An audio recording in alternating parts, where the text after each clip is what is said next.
حضرت سیدنا موسیٰ علی نبینا وعلیہ الصلاۃ والسلام اللہ تعالیٰ کے جلیل القدر پیغمبر تھے، اللہ تعالیٰ کے رسول تھے۔ قرطبی میں، طبری میں آپ کی ایک اللہ تعالیٰ سے ہم کلامی منقول ہے کہ عرض کی مولا کریم میں نے تورات میں ایک قوم کا تذکرہ پڑھا ہے کہ جو سب سے آخر میں دنیا میں آئیں گے لیکن سب سے پہلے جنت میں ان کا داخلہ ہوگا۔ رب تعالیٰ نے فرمایا ہاں ایک امت ایسی ہے۔ عرض کرنے لگے فَجَعَلَهُم مِّنْ أُمَّتِي، مولا کریم یہ امت تو میری امت میں پیدا کر دے۔ رب تعالیٰ نے فرمایا تقدیر لکھی جا چکی ہے، تِلْکَ أُمَّتُ احمد، یہ جو تعریف آپ کر رہے ہیں یہ میرے احمد کی امت ہے۔ پھر اس کی مولا کریم میں نے ایک اور قوم کا تذکرہ پڑھا ہے، اناجیلہم فی صدورہم، کہ لوگوں کو اپنی کتاب یاد نہیں ہوتی، اور وہ ایسی قوم ہوگی آسمانی کتاب جو ان کے نبی پر اترے گی وہ اس ساری کو اپنے سینے میں محفوظ لیتے پھریں گے۔ رب تعالیٰ نے فرمایا ہاں ایسی امت بھی ہے۔ فَجَعَلْهُم مِّنْ أُمَّتِي، مولا کریم یہ امت مجھے دے دے۔ رب تعالیٰ نے فرمایا تِلْکَ أُمَّتُ احمد، یہ امت بھی احمد کی ہے۔ رسول پاک صلی اللہ علیہ وسلم کا نام بہت ساری کتابوں میں احمد تھا۔ پھر موسیٰ علیہ السلام نے پوچھا مولا کریم ایک ایسی قوم کا ذکر میں نے پڑھا ہے کہ دنیا میں جہاں کسی نے نماز پڑھنی ہو مقام مخصوص ہوتا ہے، جگہ مخصوص ہوتی ہے، جائے نماز، مصلی نماز وہ اپنا ساتھ لے کے پھرتے ہیں۔ تو وہ ایسی قوم ہوگی کہ پوری روئے زمین جہاں بھی پاک جگہ ہوگی ان کے لیے وہ جائے نماز بنا دی جائے گی، جہاں چاہیں گے نماز پڑھ سکیں گے۔ رب تعالیٰ نے فرمایا ہاں ایسی امت بھی ہے، تو مولا کریم یہ مجھے دے دے۔ رب تعالیٰ نے فرمایا تِلْکَ أُمَّتُ احمد، یہ امت بھی احمد کی ہے۔ تو موسیٰ علیہ السلام اس طرح تعریف و توصیف پڑھ پڑھ کے پوچھتے گئے، اور اللہ تعالیٰ آگے سے فرماتا گیا تِلْکَ أُمَّتُ احمد، تِلْکَ أُمَّتُ احمد، تِلْکَ أُمَّتُ احمد، یہ امت بھی میرے محبوب کی، یہ امت بھی میرے محبوب کی، یہ امت بھی میرے محبوب کی۔ موسیٰ علیہ السلام نے پھر التجا کی ہم تو یہ بات سن کے سوچ کے اگر اسی بات کا اللہ تعالیٰ کی بارگاہ میں سر جھکا کے ساری زندگی شکر ادا کرتے رہیں تب بھی حق ادا نہیں ہوگا کہ رب تعالیٰ نے موسیٰ علیہ السلام کے کہنے پر، موسیٰ علیہ السلام نے کہا فَجْعَلْنِي مِنْ أُمَّتِ احمد، چلو اگر وہ میری امت نہیں ہو سکتی تو مجھے پھر اپنے محبوب احمد کی امت میں شامل فرما دیں۔ تو رب تعالیٰ نے ارشاد میں خُذْ مَا آتَيْتُكَ وَكُن مِّنَ الشَّاكِرِينَ، جو تجھے عطا کیا ہے وہ آپ مضبوطی سے پکڑ کے رکھیے اور شکر کیجئے۔ بس آپ محبوب کی محبت میں ہیں، محبوب کے پیار میں ہیں۔ سرکار دو عالم صلی اللہ علیہ وسلم سے بڑی محبت تھی، آپ بڑی محبت تھی، اتنی محبت تھی کہ سارے انبیاء کرام معراج کی رات اکٹھے ہوئے، اور معراج کی رات اکٹھے ہوئے یہ سارے اپنی اپنے مقام پہ چلے گئے، کوئی پہلے آسمان پہ، کوئی دوسرے سے، تیسرے، چوتھے، پانچویں، ملاقات ہوئی، بات ختم ہو گئی۔ لیکن موسیٰ علیہ السلام جب سارے بیت المقدس میں اکٹھے تھے تو محبوب کے استقبال میں اپنی قبر میں کھڑے ہو کے صلاۃ پڑھ رہے تھے۔ پھر سرکار وہاں پہنچے تو سرکار کے پیچھے نماز پڑھی، پھر نبی پاک صلی اللہ علیہ وسلم آسمانوں پہ گئے تو چھٹے آسمان پہ بھی موجود تھے، اور پھر محبوب پاک علیہ السلام کو بار بار جو چکر لگواتے رہے، بار بار دیدار سے مشرف ہوتے رہے۔ یہ موسیٰ علیہ السلام کا مقام ہے۔ اللہ تعالیٰ کے بہت ہی پیارے پیغمبر تھے۔ قرآن پاک میں جا بجا آپ کا ذکر ہے۔ آپ کے دنیا سے تشریف لے جانے کے بعد، آپ کا جو دنیا سے تشریف لے جانا تھا وہ بھی بڑا باکمال تھا۔ بخاری شریف کی روایت ہے، موسیٰ علیہ السلام کی بارگاہ میں اسرائیل علیہ السلام ہے، یہ بڑا معروف واقعہ ہے۔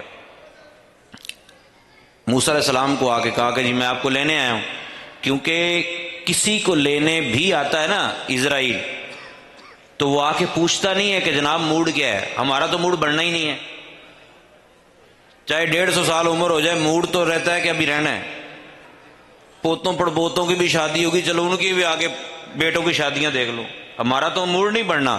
لیکن ہم میں سے کسی کے پاس بھی آ کے اسرائیل نہ اجازت طلب کرتا ہے نہ پوچھتا ہے، لیکن بخاری میں لکھا ہے کہ انبیاء کرام کے پاس آ کے پہلے پوچھتا ہے، حضرت ٹائم پورا ہو گیا ہے جو تقدیر میں لکھا تھا، اب آپ کا موڈ کیا ہے، آپ نے رہنا ہے یا جانا ہے؟ اگر نبی کا پروگرام بن جائے جانے کا تو ٹھیک ہے، اگر نبی کا پروگرام بن جائے رہنے کا تو اسرائیل علیہ السلام کو اجازت نہیں ہے کہ وہ روح قبض کرے۔ زہری صاحب فرمایا کرتے تھے، کون نانو سمجھاوے کین اپنے جیا اونو جدی کالیاں زلفاں دی، جدی کالیاں زلفاں دی، رب آپ قسم چاوے جدی کالیاں زلفاں دی۔ تو موسیٰ علیہ السلام کے پاس اسرائیل علیہ السلام آئے، کہنے لگے سرکار آپ کو لے کے جانا ہے۔ فرمایا کہاں؟ انہوں نے کہا جی روح قبض کرنے کا آرڈر ہے۔ آپ نے مکہ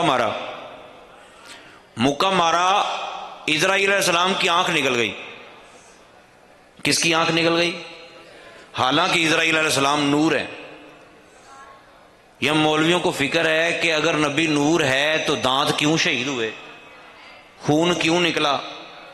بھائی اسرائیل علیہ السلام کی نور ہونے کے باوجود آنکھ نکل گئی، آنکھ نکلے تو خون تو نکلتا ہے کہ نہیں؟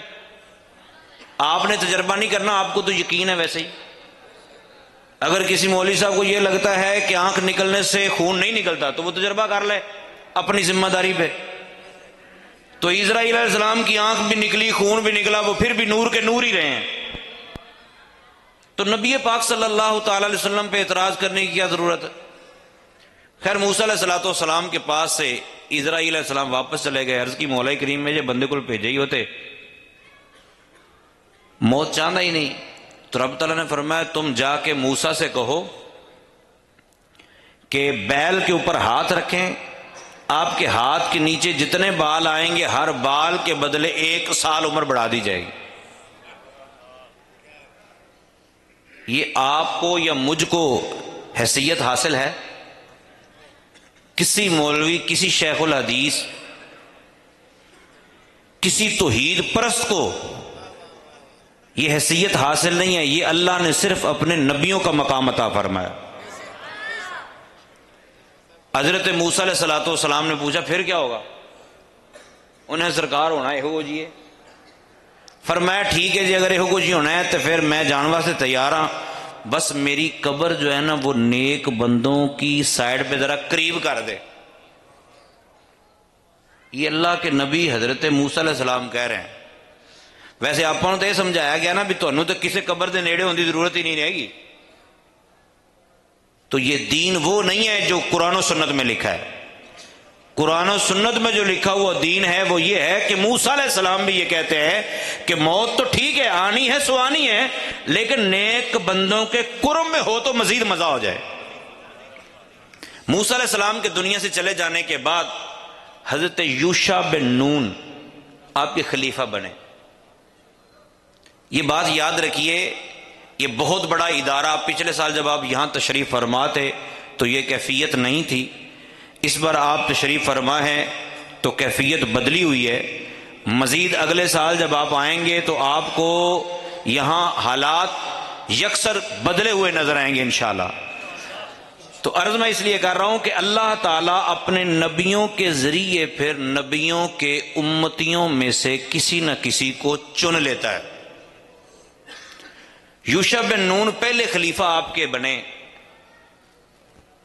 اور یوشع بن نون کو اللہ نے کتنی طاقت دی تھی یوشع بن نون قوم عمالقہ کے خلاف جہاد کر رہے تھے، جہاد کرتے کرتے سورج غروب ہونے والا ہو گیا، ہفتے والے دن ان کے لیے جنگ جائز نہیں تھی۔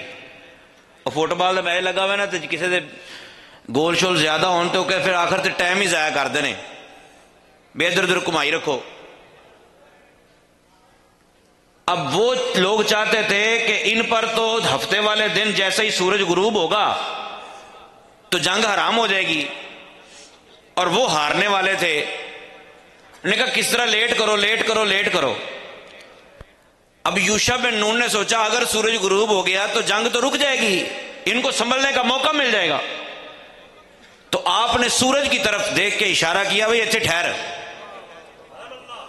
یہ موسیٰ علیہ السلام کے امتی ہیں، موسیٰ علیہ السلام کے خلیفہ ہیں۔ آپ نے اتنے ٹھہر، جس رب کے حکم سے تو چلتا ہے اسی رب کے حکم سے میں بھی چلتا ہوں، جدوں تک تینوں میں نہ لاگا تو ہلنا نہیں۔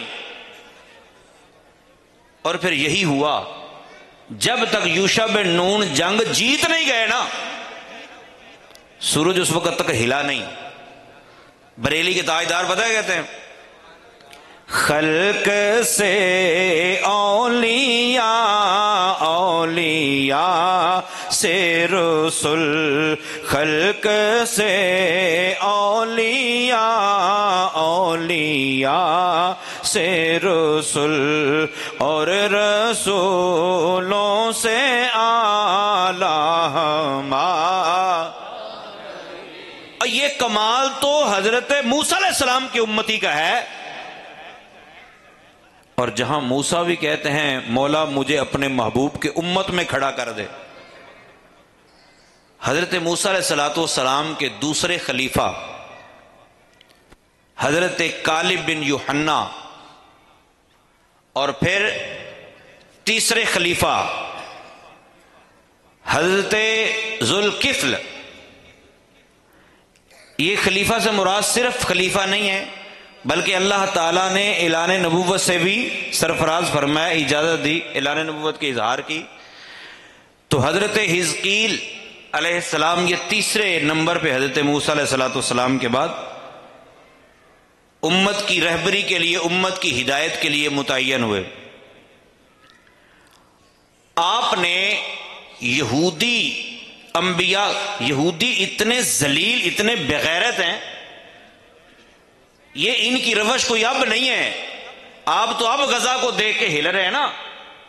یہ اتنی ذلیل قوم رہی ہے، اتنی ذلیل قوم رہی ہے، قوم سے مراد اوور آل، کہ انہوں نے نبیوں کو معاف نہیں کیا۔ بعض ایسے جتھے ان میں موجود تھے جنہوں نے کچھ دنوں میں 300 انبیاء کو شہید کیا۔ اور اللہ تعالی ڈھیل دیتا ہے، پھر ڈھیل دی تو حضرت حزقیل علیہ السلام کے امتی، وہاں وبا پھیل گئی طاعون کی۔ جب طاعون کی وبا پھیلی تو یہ لوگ موت کے ڈر سے نکلے، موت کے ڈر سے نکل کے تو ایک جنگل میں پہنچ گئے کہ ہمیں یہاں موت نہ آئے۔ وہاں پہنچے، وہاں اللہ تعالیٰ کی طرف سے ایک فرشتہ آیا، فرشتے نے کہا موتو۔ اچھا، فرشتے کی آواز بھی اللہ کی آواز ہوتی ہے، نکارہ خلق آواز خدا بھی ہم بولتے ہیں نا۔ بعض اوقات ہماری زبانوں پہ جو گفتگو جاری ہوتی ہے یہ اللہ تعالیٰ کی طرف سے جاری ہو جاتی ہے، تو مخلوق جو بول رہی ہوتی ہے یہ آواز خدا ہوتی ہے، اللہ تعالیٰ کی طرف سے نکارہ بج رہا ہوتا ہے۔ تو نبی پاک صلی اللہ تعالیٰ علیہ وسلم کے غلاموں، حضرت نعرہ تکبیر،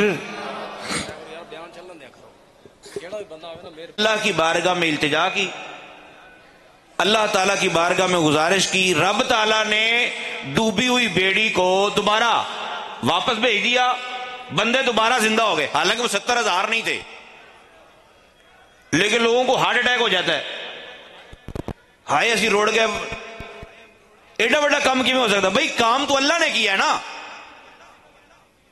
اللہ تعالیٰ نے کیا ہے، حضرت حزقیل علیہ السلام کے کہنے پر 70,000 مردے دوبارہ زندہ ہوئے. تفسیر روح البیان میں لکھا ہے کہ انہوں نے جتنی زندگی پہلے گزاری تھی اتنی زندگی بعد میں پھر گزاری ہے، اور ان کے کپڑوں پہ کفن کے داغ محسوس ہوتے تھے کہ یہ بندے وہ ہیں جو دوبارہ زندہ ہوئے ہیں.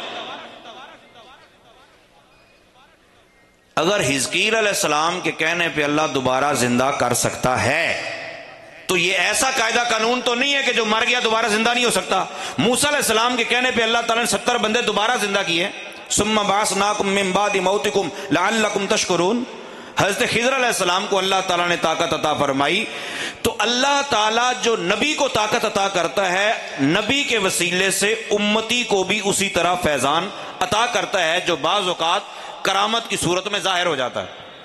اور کرامت کی جو سب سے مشکل ترین چیز ہے نا، وہ یہ ہے کہ نبی ہدایت بن کے آتا ہے، نبی امت کا ہادی بن کے آتا ہے، اور اللہ تعالیٰ اپنے خاص ولیوں کو یہ کرامت عطا کرتا ہے کہ وہ ان کے ذریعے، ولیوں کے ذریعے گنہگار بندوں کو نیکوں کی طرف راغب کر دیتا ہے، نیکی کی طرف راغبت کر دیتا ہے، اور پھر ان کو مدینے کے رستے پہ ڈال کے جنت میں داخل فرما دیتا ہے. بس قسمت ہماری اچھی ہو تو ہماری سنگت، ہمارا اٹھنا بیٹھنا نیک لوگوں کے ساتھ ہو جاتا ہے. اللہ کے انبیاء اور انبیاء کے بعد ان کے چاہنے والے، جس طرح نبیوں کے پاس فیض ہوتا ہے اس طرح امت کو بھی امت در امت خلیفہ در خلیفہ امتی در امتی اس طرح یہ سلسلہ چلتا رہتا ہے. الحمدللہ ثم الحمدللہ. ہماری خوش قسمتی یہ ہے کہ جو قرآن و سنت نے ہمیں دکھایا، جو قرآن و سنت نے ہمیں سکھایا، جو قرآن و سنت سے ہم نے لیا، اس کو دیکھ کر یہ سارا سلسلہ جاری و ساری ہے. آج بھی محفل الحمدللہ، اگلے سال بھی ہوگی، اس سے اگلے سال بھی. ہم میں سے کوئی آج ہیں، پچھلے سال تھے، آج نہیں ہیں، کچھ آج ہیں، کچھ اگلے سال نہیں ہوں گے. لیکن آپ اپنا حصہ جو ڈال چکے ہیں کسی بھی انداز سے، آپ لوگوں کو مبارک ہو کہ آپ کا وہ حصہ اب قطرہ قطرہ نہیں رہا بلکہ وہ سمندر کی شکل اختیار کر چکا ہے. یہ تا قیامت یہ ادارہ جاری و ساری رہے گا. جس نے 1 روپیہ بھی یہاں خرچ کیا ہوگا، تھوڑا سا وقت بھی یہاں دیا ہوگا، اس کو اجر عظیم ضرور حاصل ہوگا، بلکہ یہ اس کے لیے صدقہ جاریہ ہو جائے گا. بالخصوص میں مبارکباد پیش کروں گا ہمارے مولانا عثمان تبانی صاحب اور ان کے جتنے رفقا ہیں، اب سب کے نام میں نہیں لے سکتا. اللہ تعالیٰ ان کو عمر خضری عطا فرمائے، علاقے والوں کو اللہ تعالیٰ شاد و آباد رکھے، دین و دنیا کی کامیابیاں نصیب فرمائے.